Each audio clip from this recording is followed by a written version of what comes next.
유형이든지 무형이든지 관계성을 갖고 있습니다.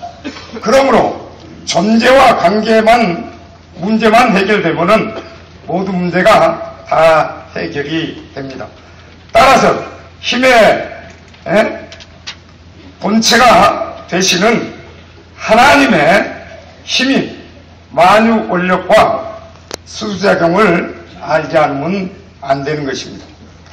먼저 만유 원력에 대해서 말씀을 드리겠습니다. 존재하기 위해서는 힘이 반드시 필요합니다. 하나님도 모든 존재의 창조주로서 시간과 공간을 초월해서 영원히 스스로 계시고 절대적인 존재로 계시기 위해서는 힘이 필요한데, 그러한 하나님이 존재하기 위한 근본된 힘을 만유 원력이라고 합니다. 이 만유 원력은 모든 피조물이 존재하기 위한 힘을 발생시키는 그 원인적인 힘이 만유 원력입니다.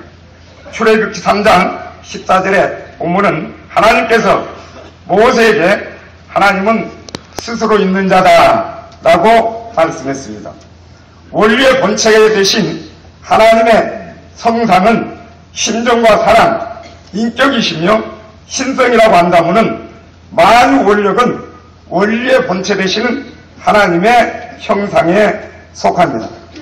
이러한 하나님의 힘인 만유 원력에 의해서 주체와 대상이 상대 기준을 조성해서 잘 주고 잘 받게 되면은 힘이 나오게 되는데, 이와 같이 주체와 대상이 잘 주고 잘 받는 작용을 수수작용이라 하고, 수수작용에 의해서 나온 힘을 수수작용 힘이라고 합니다.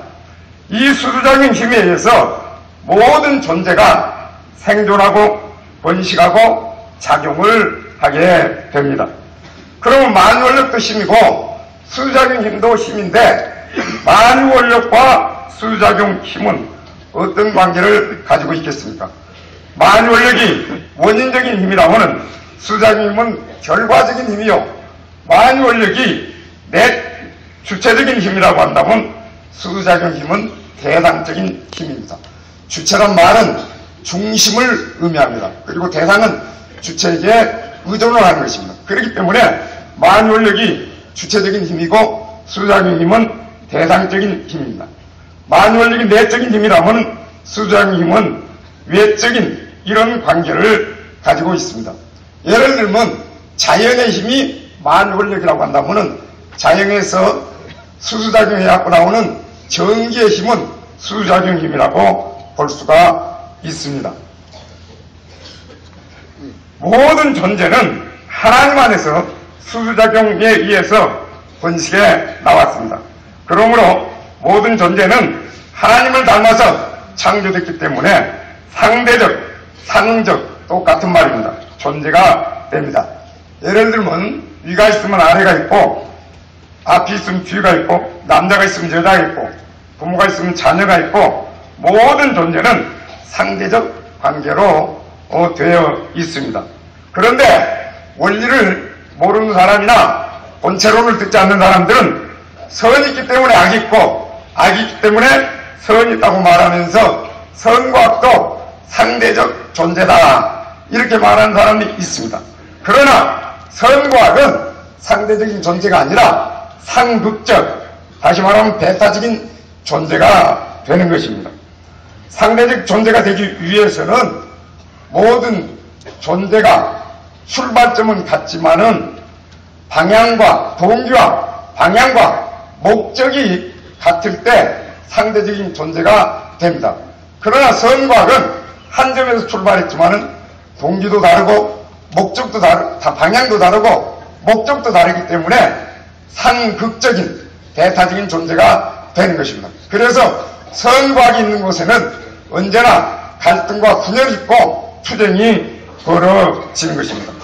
그럼 왜 모든 존재가 상대적인 존재로 되어 있느냐? 그것은 잘 주고 잘 받아서 수수작용하기 위해서 그렇습니다. 수수작용을 통하지 않고서는 어떤 존재든지 발전이 있을 수 없기 때문에 그렇습니다. 무엇을 우리가 주고받습니까? 주체와 대상이 사랑과 미를 주고받습니다.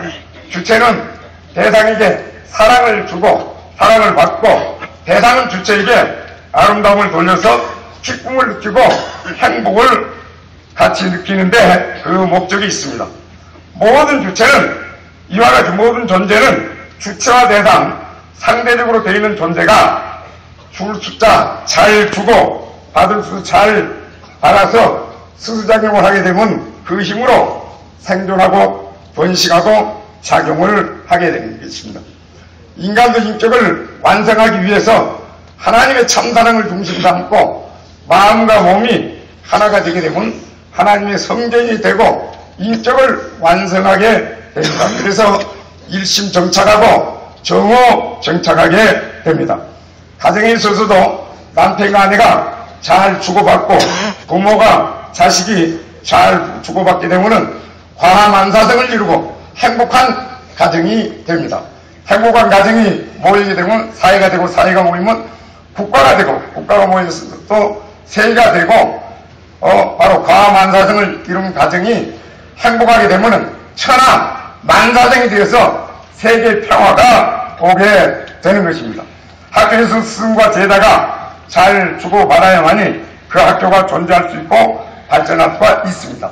단체에서도 상하와 부하가 잘 주고받아야만이 그 단체가 발전할 수가 있습니다. 회사에서도 고용인과 고용주와 고용인이 주체와 대상으로서 잘 주고받아야만이 그 회사가 무한히 뻗어나가고 발전하고 번영할 수가 있습니다. 정부와 백성이 국가에서도 잘 주고 잘 받아야만이 소통이 잘 되는 것입니다. 얼마 전에 소통이 사회 문제가 된 적이 있는데, 이것은 하나님의 뜻을 모르고 원리를 모르기 때문에 정부와 백성이 수수작용이 되지 않아서 불통했기 때문에 소통 문제가 사회적인 문제가 된 경우입니다. 동물도 수컷과 한 것이 잘 주고받아야 되고, 식물도 수술과 한 것들이 잘 주고받아야만이 생존하고 번식할 수 있습니다. 광물에 있어서도 양성을 띈 것과 음성을 띈 것이 잘 주고받아야만이 작용을 할 수가 있습니다. 천체도 우주도 태양과 혹성 간에 원심력과 구심력에 의해서 잘 주고받아야만이 그 우주가 질서와 법칙과 원리에 의해서 존재하게 됩니다. 지구도 태양과 지구는 바로 자전과 또 태양의 주위를 도는 공전하면서 원심력과 구심력에 의해서 잘 주고받아야만이 태양계가 존재합니다. 지구와 달도 잘 주고받아야 되는 것입니다. 또 식물과 동물 간에도 서로 공생하게 되는데, 꽃은 아름다운 빛깔과 그 향기를 통해서 나비를 유인하고, 나비는 꽃을 찾아가서 꿀을 빨고 꽃가루를 붙여서 수정함으로 말미암아 나비와 꽃이 동물과 식물이 공생하게 되는 것입니다. 인간과 동물이나 동맥과 정맥이 또 잘 주고받아야지 건강하게 되는 것이고, 식물에 있어서도 도관과 사관이 물과 영양분을 잘 공급해서 잘 주고 잘 받으면 식물도 번식을 할 수가 있습니다. 성경에도 주는 자가 복이 있다고 했습니다. 마태복음 7장 2절에 보면은 비판을 받지 아니하거든 남을 비판하지 말라, 그 비판으로 자기가 비판을 받는다고 했습니다. 마태복음 7장 2절에 남에게 대접을 받고자 하는 대로 먼저 남을 대접하라고 했고, 누가복음 12장 8절에 예수님께서 사람 앞에서 예수님을 시인하면 예수님도 하나님 앞에서, 하나님과 사자 앞에서 저를 시인할 것이라고 말씀했습니다.